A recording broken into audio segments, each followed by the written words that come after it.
ஓமலூர் அருகே 3 கோவில்களின் கதவுகளை உடைத்து நகை மற்றும் பணத்தை திருடிச் சென்ற மர்ம நபர்கள் குறித்து போலீசார் விசாரணை மேற்கொண்டு வருகின்றனர்.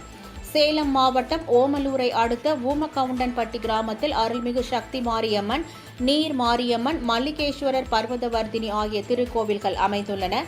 இந்த நிலையில் நேற்றிரவு அருள்மிகு நீர் மாரியம்மன் கோவிலின் கதவுகளை உடைத்து உள்ளே புகுந்த மர்ம நபர்கள் 60,000 ரூபாய் மதிப்பிலான 6 கிராம் தங்கத்தாலி, இதேபோல் மல்லிகேஸ்வரர் கோவிலில் 35,000 ரூபாய் மதிப்பிலான 4 கிராம் தாலி மற்றும் உண்டியல் பணத்தை திருடிச் சென்றனர்.